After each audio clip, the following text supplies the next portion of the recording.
Today we will talk about Hizmet movement. We say service, Hizmet. And Mr. Fethullah Gülen, Hoca Efendi. We have three speakers, three guests. Prof.Anwar ALAM, Prof.Javaid LAGHARİ, Internal Medicine Dr. Khalid KHAN. I will ask 5 questions each of our speakers, and then they will answer in 3 or 4 minutes. Firstly, what is Hizmet movement? And secondly, who is Fethullah Gülen, Hoca Efendi? What are the contributions of Hizmet movement to the society, to the world? Who is the Fethullah Gülen? What are your experiences about Hizmet movement? Firstly, I would like to introduce our guests. First, Professor Anwar Alam. He is Indian origin. He came to Istanbul, Fatih University for 1 year in 2000, where I was rector of this university. He had some studies, some research at the Fatih University in one side. In the other side, he had so many interviews with the people from Hizmet movement, from other sectors about the Hizmet movement, about Fethullah Gülen Hoca Efendi. And he wrote a book, For the Sake of Allah. And it is very nice book, which explain who is the Hoca Efendi, what is the Hizmet movement. And then he explained it by his own experiences. And he came to Houston. He presented his books, and then he explained what he wrote of these books. And then he answered also the audience's questions. And he was altogether with some professor from Houston, and thanks he is now in the one another university in the Africa, and he will prepare also the second book about Mr. Fethullah Gülen Hoca Efendi and Hizmet movement. Thanks to Anwar Alam. Welcome. And secondly, Prof.Javaid LAGHARİ. He is Pakistani origin. Graduated from the university from electrical engineer, and he did his master degree in 1955 and PhD from New York University. He has been approximately 15 years in the United States, and he returned back to Pakistan as a chair of Higher Education Commission, senator, and then also the vice chancellor of one university. And he came again to United States, to Houston. We met again here. First we met in Pakistan when he was chair of Higher Education Council, and he visited me when I was president of the Fatih University, and he has been also in United Emirates for the chairman of the accreditation committee. Thanks, Javit abi. And then we visited some places altogether with him. Even we visited 4 countries in Africa: Ethiopia, Uganda, Kenya, and Tanzania. And thirdly, internal medicine Dr. Khalid KHAN. He was born in the United States. His parents are from Pakistan, graduated from medical school, and then finished his specialization in internal medicine. And He is continuing now to work in Houston. Thanks to Dr. Khalid. Welcome again. Now I will give the turn to our friend who will translate his speaking to Turkish, but in this video we will take only the English parts of the program. Thanks everybody. Professor Enver abi, if you let me permit, I will speak Turkish and then Hakan will translate to English to you for my question. Fine. Thank you Enver abi for joining us. Thank you. Fine. You are very busy, I know, but everybody is busy. That's right. And this is another things. Enver abi, I think you received the questions before. Yes. But Professor Şerif abi is telling people that you wrote this book for the sake of Allah and how special a book that is. So he wants you to explain what Hizmet is for you to our audience here today. That's the first question. Okay. So the floor is yours. Let me begin with very profoundly thanking for this kind invitations. Well, this is a very specific questions, and I have done my research on this for almost 10 years, and I'm continuously engaged. So I do believe is that as far as I am concerned, actually, Hizmet movement for me represent 3-4 fundamental things, actually. One is that for me, it is Islam-led alternative developmental discourse with a very universalizing message of peace, cooperation, brotherhood, friendship, with a continuous action to fight the notion of other or any kind of the hatred as such. That's what it appears to me as such. So that's the number point one, actually. And for me, that the second important aspect of the Hizmet movement is deeply connected with the idea and praxis of education, actually.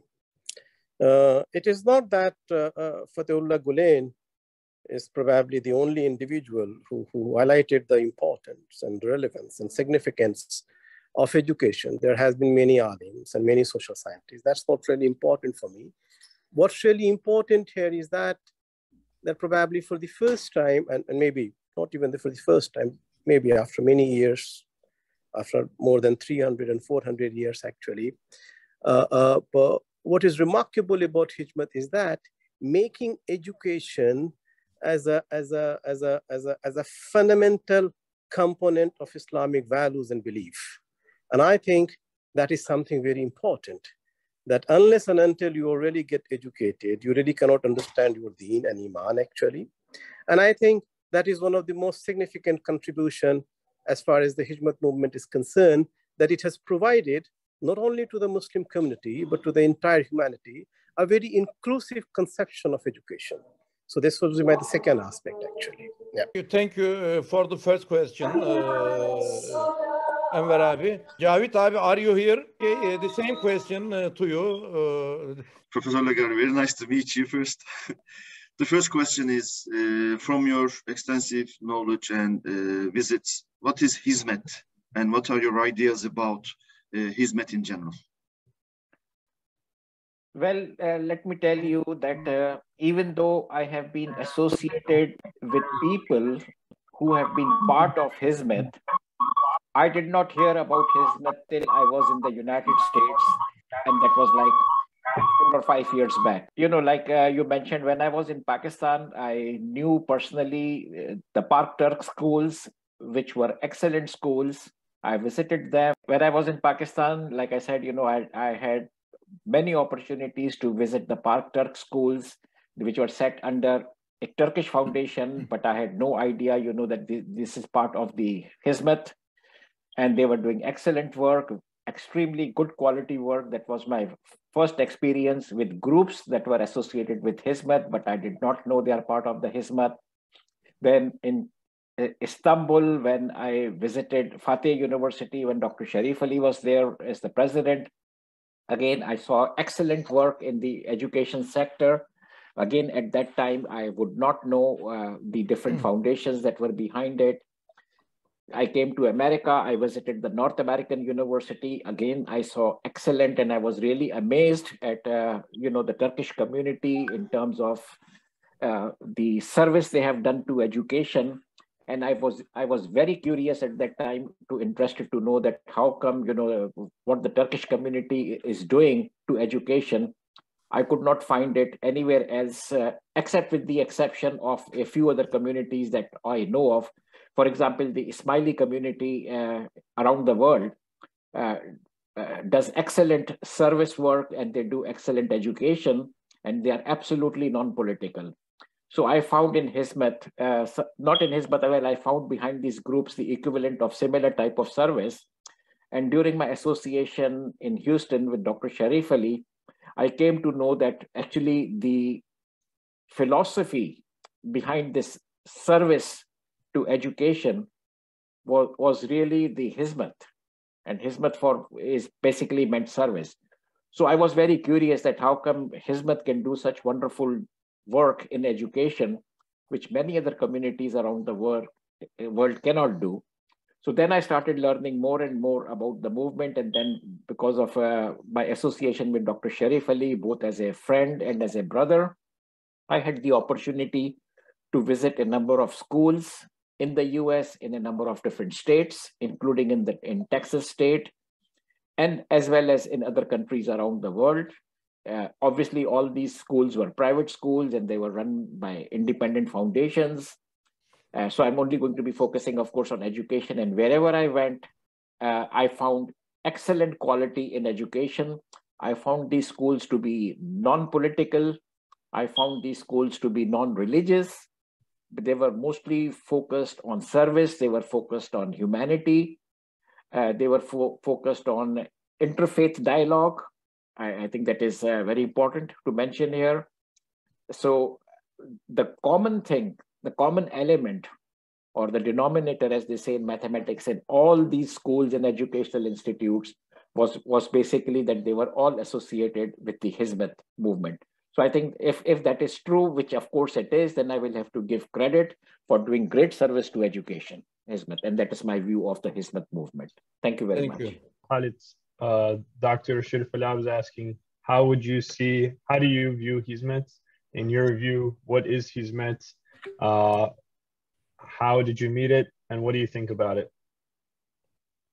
Assalamu alaikum. Thank you for inviting me. So I was saying thank you for inviting me to the meeting. So basically to the question, I cannot answer better than what the two gentlemen have already answered before me. And I'll say the sentences, and the young man who is there, he can translate for me. So the main 2 points that I would like to focus on, the vision of the Hizmet that catches my attention, hopefully it catches everybody's attention. First of all is human rights. So Hizmet movement has in its vision to protect the human rights. Also, the other point that is all people, all humans should be treated with dignity. These two main points are the most important part of Hizmet movement to me. Secondly, we can talk all day long, and that does not make anything happen. Everything has to follow with action. And that is something that I am witnessing with Hizmet movement. That it's not only the words that people that I talk to are using to describe Hizmet movement, but actually they're putting into action. And that is what is more impressive versus other organizations that I have come across. There are a lot of organizations out there that do a lot of good work for humankind in different communities. What catches my attention more is that Hizmet movement is more in line with Islam. So not only is it helping out like other organizations, but is kind of like rekindling the fire, rekindling the need and actions that are needed from a Muslim community to apply with their neighbors, with their fellow human beings, regardless of religion and background. Okay, the second question is about Hoca Efendi. Who is Hoca Efendi for you? Very difficult to answer, Hakan Bey. Extremely difficult to answer this question, that confining a person of such a repute with a few words and a few sentences will be extremely difficult for me. Nonetheless, you have asked these questions. What comes in my imagination is that I mean, this is just an imagination, is that he is not merely a universal Islamic scholars with a universal message, but he is one of the rarest moral and ethical voice in the contemporary world, actually. And if one has to see his entire work, action, praxis, sermons, speeches, what comes out is that throughout his life, he has been struggling to restore ethics in public life, actually. And I think is that this contemporary world, what they need today is essentially recentering the ethics in public life, recentering the ethics in governance, actually, and strengthening the civil society all over the globe, actually. And I think is that's where the central focus of Hoca Efendi comes, actually. Thank you. So thank you very much, Enver abi, for the second question. Cavit abi, in your view, who is Fethullah Gülen? It's a question that you cannot answer in 5 minutes or 5 hours or even 5 days. What can I say? I mean, I've seen at least a dozen books and more than 24 articles about Fethullah Gülen, whom obviously is... Cavit abi, excuse me. There are so many people, especially in Turkey. Why even the professor follow him as he is graduated only primary school or like that? So basically, you know, it's such a difficult question because I have been not only to Turkey, but I've been to Africa, I've been to different states in US, and I've seen followers of Fethullah Gülen called Hoca Efendi by the Hizmet movement people very strongly. And it's not just like a blind faith, but basically they are following not an individual, but they are following his ideas. They are following his school of thought, which basically is the Hizmet movement, which is all about service. And like I said, it's all about dialogue. It's all about education. I have had the opportunity to meet the man himself, you know, in the US. I spent about 2 or 3 days with him, thanks to Dr. Sharif Ali. And I had the opportunity to observe him firsthand, you know, of the way he communicated with people, the number of visitors that came to see him. And let me tell you very clearly that it was not political, it was not religious. It was all about dialogue. I had, you know, there were people who were coming from Christian faith. There were people coming from all other different faiths. They were coming from different countries. There were media people, reporters, school teachers, and 80% of the people who were coming to visit him were actually not from Hizmet movement. People just wanted to communicate with him as I would say, as like a philosopher or a leader or a writer, somebody, you know, that writes well, and an intellectual is the right word for, again. So that is the way I look at it, you know, that what is Hoca Efendi? Is he a leader? Is he a philosopher? Is he an educator? Is he somebody that believes in humanity? Is he human? I think he's all of that. And that is my answer. So Dr. Khalid, in your point of view, from your point of view, who is Hoca Efendi for you? Who is Fethullah Gülen? What have you seen? What have you experienced? Very good. So I'm going to use different words from the other two respected gentlemen who just described him. In my point of view, he is a simple person. So Mr. Gülen, to me, what his portrayal of personality is, that he is a simple person. And I say that very strongly because if you look at the history of Islam, if you find the example of Rasulullah, Prophet Muhammad, peace upon him, he was also a simple person. Let's give it a little bit of thought. What do I mean by that? Again, going back to the examples of Rasulullah, he never bragged about himself. He never tried to influence people or preach people, except that what he practiced himself, right? Similarly, I find Mr. Fatah Gulen that he is, with his simplicity, is practicing what he believes in. He practices the same rules and regulations and the main tenets, what Islam has taught us, to be friendly to others, to be kind to your neighbor, and increase your education. We all know the importance of education in Islam. And that's exactly what Mr. Fatah Gulen is reestablishing, to educate people. Thank you, Khalid abi. Thank you. And Merabi, what do you think Hizmet is aiming at? What is the ambitions for? And how does Hizmet contribute to the world? How does Hizmet contribute to the world? As far as the aims and the objectives, I mean, which are right from the very beginning, since the emergence of the Hizmet movement into the early 1970s, actually. And that's the questions of the reason dialogue, the questions of the promotion of peace, the questions of brotherhood, the question of cooperation, the idea of very inclusive development, actually, in fact.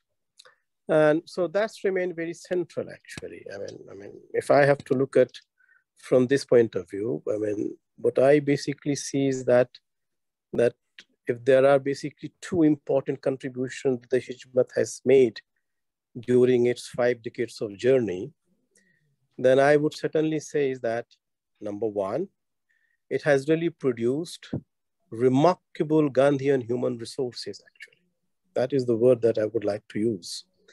A remarkable Gandhian human resources who are very much engaged to address the multifaceted problem of this world, actually, of the society, actually, of this humanity, actually, within the larger ethical, legal, and the moral discourse, actually.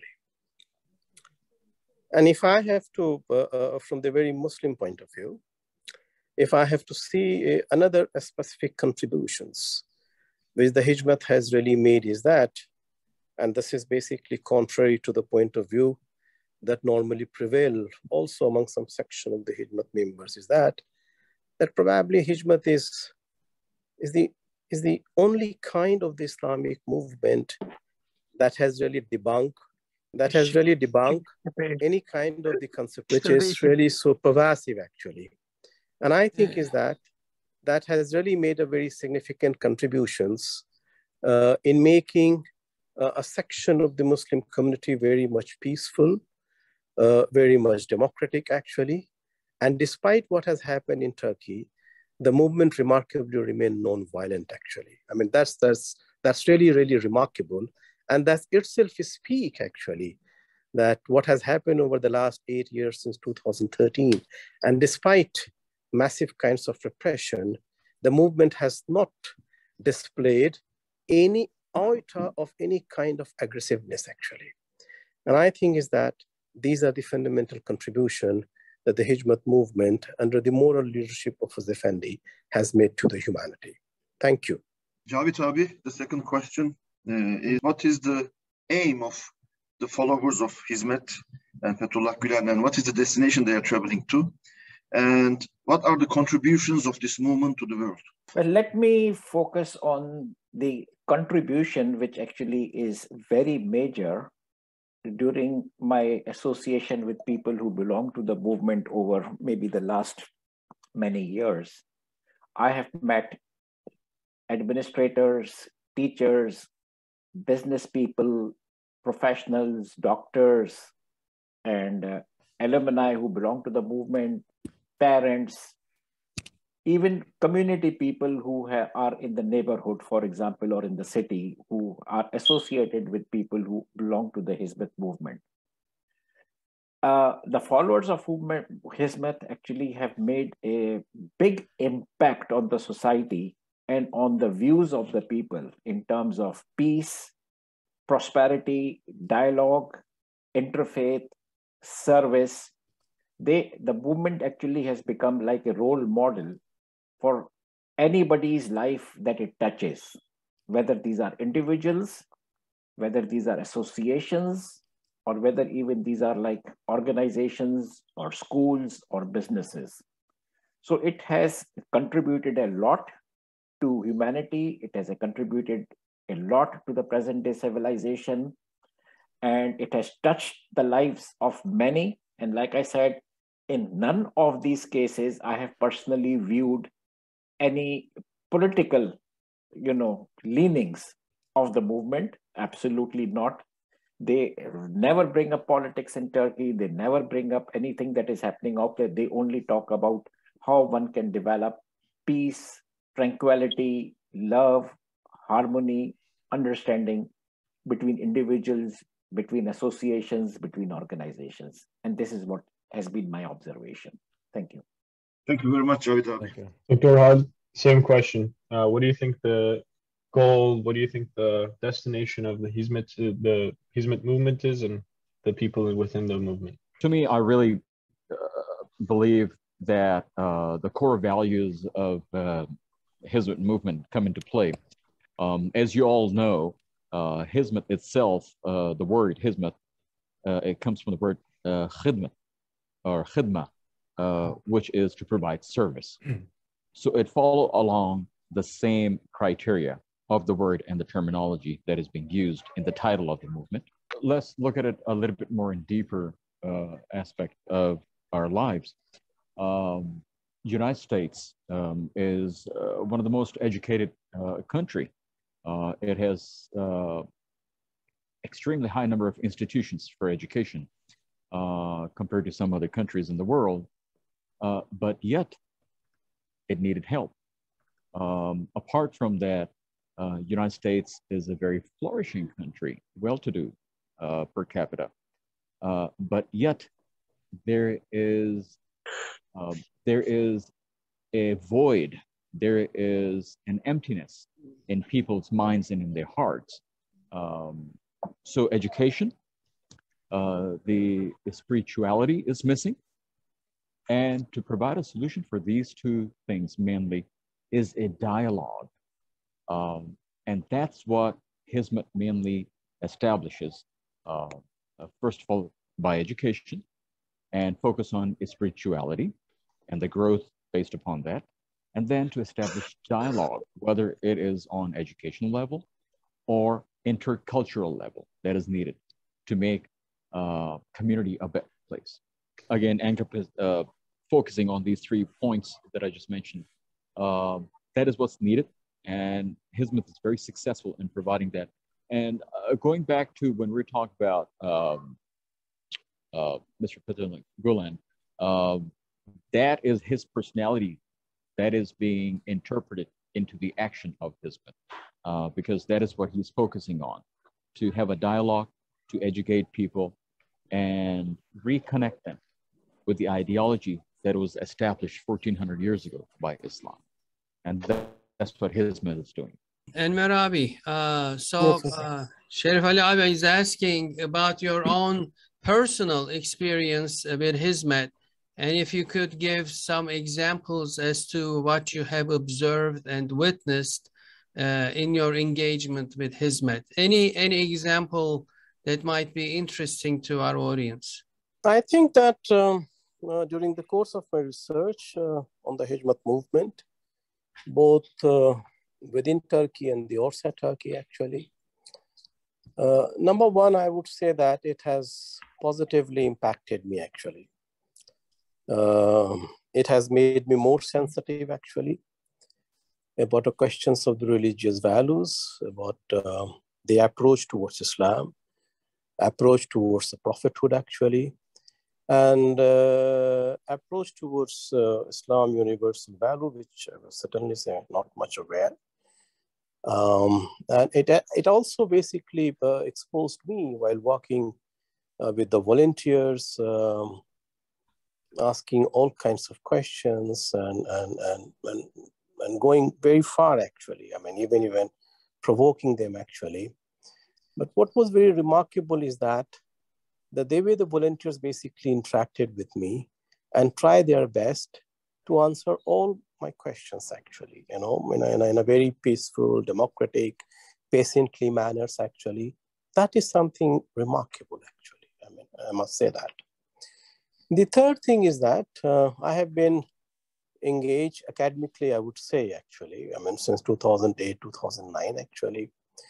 I have really not really come across any kinds of the bad experiences in my association with the Hizmet movement, actually.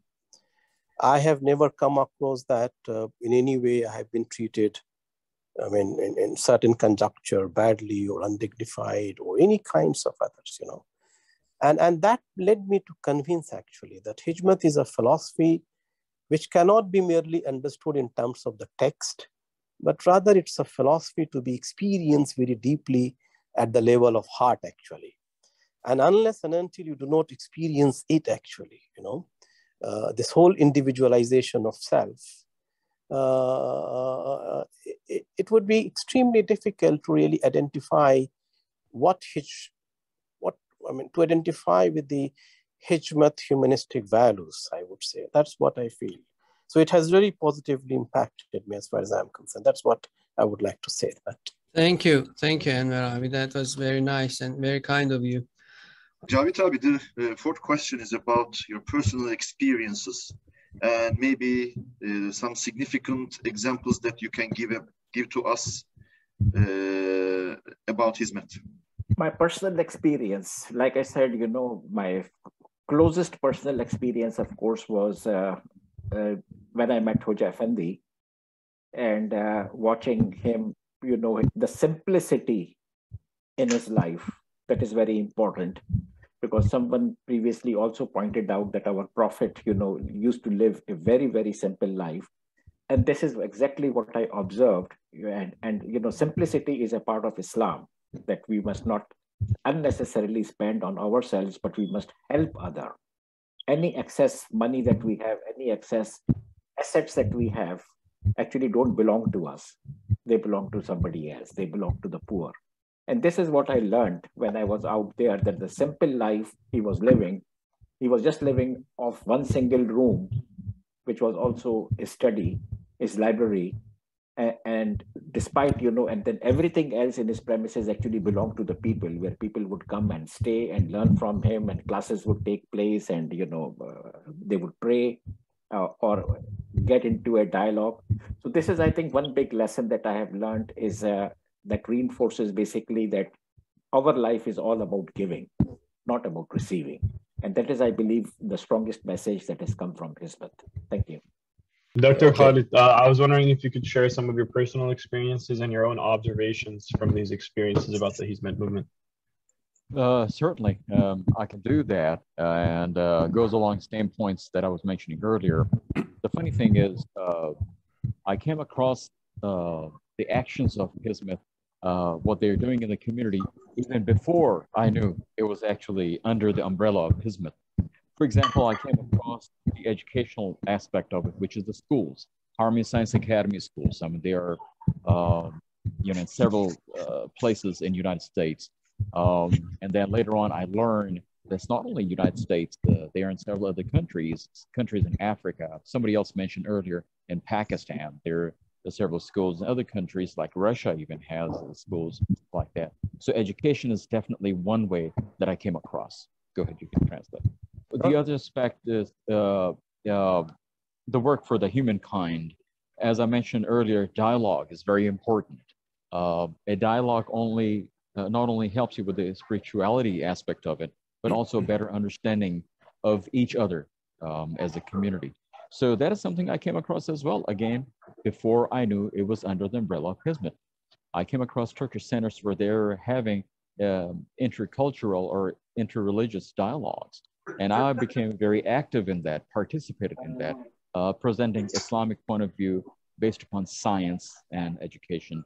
And once again, that is where Hizmet is doing excellent work, having the dialogue, and that is what I have come across. So what I have come across, not only in the United States, again, they're doing in several different countries, so have a better understanding of what the needs of a human person is and how Hizmet can help out with that.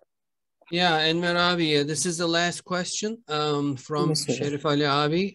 So what would you give advice? This is my last question. Maybe the audiences will have some question. Yes, okay. Well, given the current circumstances, what would you recommend to the Hizmet volunteers? What would your advices be?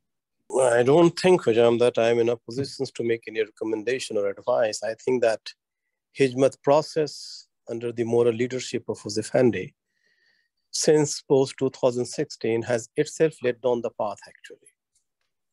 And we need to really understand that process itself, actually. And this is the process that making very clear that the peaceful engagement is the only way. There's no other. There is no other alternative, actually. And no matter what kind of atrocities and what kind of repression and what kind of oppression comes, the only way to deal actually is to engage peacefully and continue to enhance positive action in all walk of life, actually, whether education, whether dialogue, whether industries, whether field, whether science, whether technology.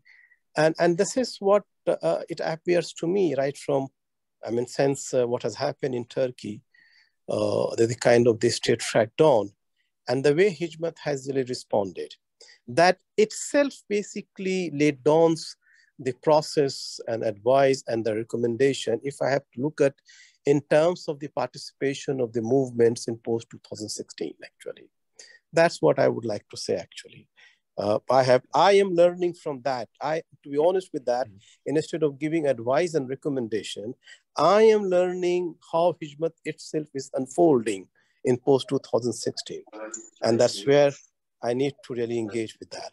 Thank you. Javaid Abi, this is the last questions from Professor TEKALAN. What would your recommendations be to the Hizmet followers in these circumstances? My followers, my advice to basically everyone, not necessarily Hizmet followers, but any expatriate who lives outside the country, or even the Hizmet followers who are in Turkey, for example, is to integrate into the society. That is very important. Now, let me first take into the people who are living outside Turkey, people who have been supporters of Hizmet, whether it was before 2016 or it was after 2016, but they have to integrate and they have to become a part of the community, of the neighborhood, of the schools, parents, teachers association, where they go, of the business councils, of local elections, for example, local bodies, local councils. They have to become eventually local citizens. They have to adopt to the country they have immigrated to. They have to think of it as their own country. And we should learn that obviously from our own prophet who migrated from Mecca to Medina, and he made Mecca his new home without even looking back into Mecca. So this is the advice that I would have for all the expats, Turks who are living outside Turkey, whether they are able to go back to Turkey or whether they are not able to go back to Turkey, that is irrelevant. Irrespective of that, they have to become the part of the community and the society to whom they belong.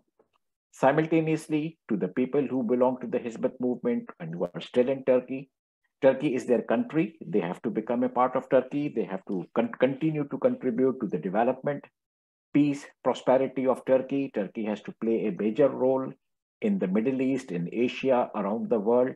And people have got to be part of all that peaceful contribution that Turkey is to make to the world. That is my advice. Thank you. Last question, Dr. Khalid. what would be your recommendations, your wisdom that you could provide to the people part of the movement right now? I believe earlier when I heard the question was pertaining to the volunteers. Is that correct? Exactly. Okay. So for the volunteers, three main aspects for anybody who is volunteering, regardless what level you're volunteering. First of all, be yourself. It doesn't matter which part of industry you're volunteering in or which organization you're with, just be yourself. Go ahead, you can translate. Secondly, a lot of time people who like to volunteer, that is because out of the goodwill that they have inside them, and that's why they would like to volunteer. And often they end up starting or trying to start some of their own organizations or their own structure to volunteer. Hizmet already has established structure. There is no need to reinvent the wheel per se. And that is what I advise that the volunteers who are wanting to take advantage of this opportunity, they should wholeheartedly volunteer through the Hizmet organization. And then basically what I would say to really final thought on that is that under Hizmet, it gives you so much opportunity. It's not only in one country. So if somebody wants to volunteer in different country, at different levels, because you have schools, you can be in part of education process. There are medical centers, there are hospitals, or even if somebody just wants to volunteer or intercultural or interfaith kind of activities, they can do. Several aspects are available. So take full benefit of that. Barkat abi, are you here? You hear me? Hello, Dr. Barkat. This is Osman from New Jersey. So would you like to add anything around the topics that has been discussed in this meeting in terms of Hizmet's mission and its goals and Hoja Efendi? Would you like to add anything? Well, thank you very much, Sharif Abi and all of you. I have been in contact with the Turkish community here in Houston, a lot of them, in fact, many of them. I've been visiting the Peacock Center or the Turkish Community Center. There are lots of events I held. And every time I met people, I think they are very positive, although they have had to leave their own country, which they would want to go back to, I suppose. But there was no complaints. Complaints may have been there out of frustration that they had to leave the country, but otherwise very, very positive people. And I've learned a lot about, a lot more about the Turkish people in this discussion and about the Hizmet movement. I've read, I think, at least 3-4 books about Dr. Fateh Gulen, and Sharif Abi has been sort of, filling me in a number of things. So it's a really positive experience meeting and intermingling with the Turkish community. And I've been very happy. And I think those people who are here, as one of the questions was that what can they do here or what can they do out of the country? Well, as I think Dr. Laghari said, integrate into the community and, contribute whatever you can. And that's what you've learned in your Hizmet movement. Service is the humanity, basically. And that's what we need to do. Thank you. Thank you very much, Barkat abi. Dr. Hasnain abi, welcome again. The same question comes to you as well. It's around the topics that has been discussed and the opinions and perspectives shared here. Would you like to add anything? Well, thank you for the opportunity. But in our parlance, we say that when wuzu has been done, there is no need for tayammum. So many good words have been said on this topic in very wise words. And I am a newcomer to this. I thank Dr. Barkat to introduce me to Dr. TEKALAN and the entire Hizmet movement. In the short period that I have interacted, I am learning.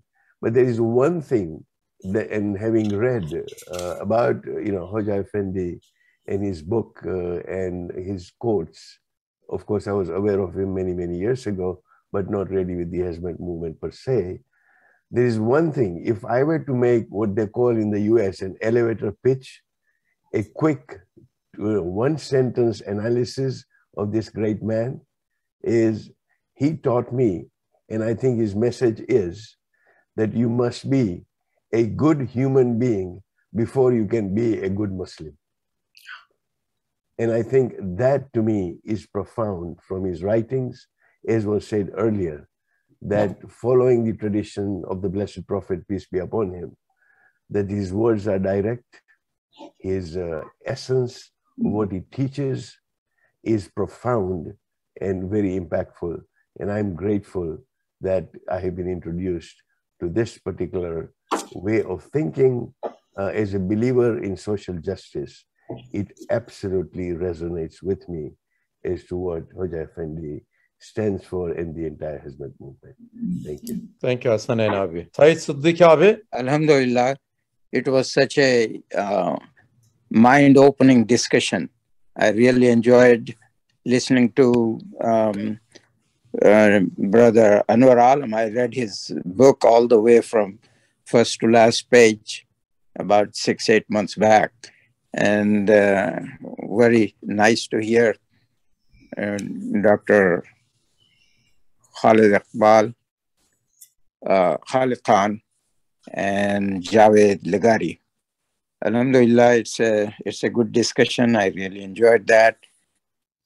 And some of the thoughts I could give was with the association with our friends here since 2014, that what I know of Hizmet is can be given in 3 words: service, service, service. That's what Hizmet is all about. And give what you can. And first of all, what I noted that what Fatehullah Gulen's message has done is basically change the minds and hearts of the people. And that is what his message is: to love humanity, give what you can. And that is what Hizmet is all about.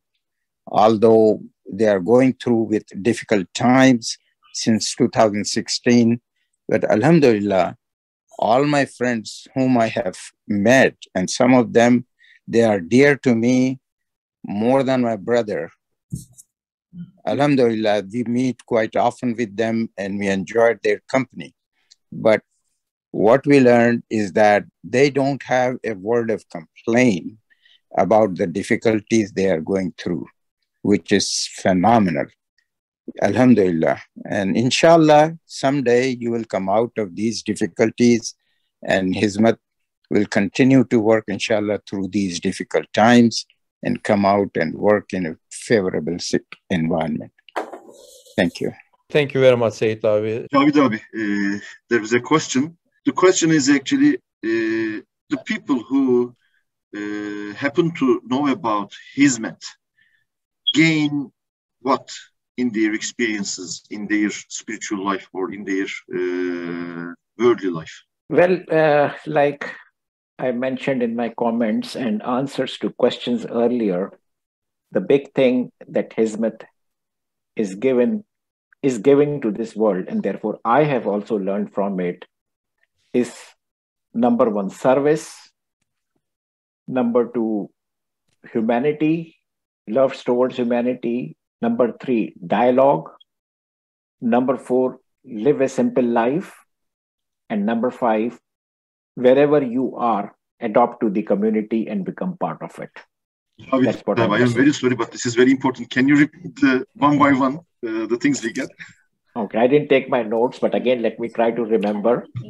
It's basically most important is service, simplicity, integrating into the society, love for humanity, and interfaith dialogue and understanding of all other faiths and cultures. That's all. Thank you very much, Javaid abi. Narabi, there's a question to you. Well, the question is about whether you yourself and people around you have experienced something similar to what the Hizmet people have experienced in Turkey in your own country. Maybe you may not have had the same experience, but in your India, but Hakan, my problem is different at the moment, but very sharp and a very good question. But my battery is down. It's showing red now. I'm running out of battery of my phone. I guess that. So if you could really excuse me now, but all I can say is that what has happened in Turkey is that I don't recall that that kind of atrocity or that kind of, has ever happened within my own country, actually. I don't think so. So we don't have that kind of experiences ever, actually. We did have at the time of the partition between India and Pakistan, people moved, people killed, but we don't have that state targeted its own citizen. I mean, this is something very different and very mind-boggling, actually. And then for what? So, I mean, the state is free to level any kind of charges. So that kind of experiences that I could see in Turkey, actually, where the state itself become a god, we never had, and pronounce everything, actually, and debunk a section of humanity. We never had such kind of, so that's what I find, I mean, that's the only way, but I'm just sorry that my battery is down. Yes, but otherwise it's a very good question. Yeah. Thank you, Anwar Bey. On behalf of Şerif Ali TEKALAN abi, I thank you first of all to the speakers, Dr. Khalid KHAN, Anwar ALAM, and Javaid abi for joining and sharing. Hasnain abi, and Barkat abi, Sayeed abi. So thank you so much. And inshallah, we will continue these kind of discussions in the future. For the moment, I also thank all the participants for being here and joining us. Thank you. And thanks for having me. Thank you so much. Thank you. Yeah. Thank you, Anwar. Yeah, thank you all of you for the invitation. Have a nice day. Thank you, Javaid abi. And thank you for the invitation. Also. Enjoyed.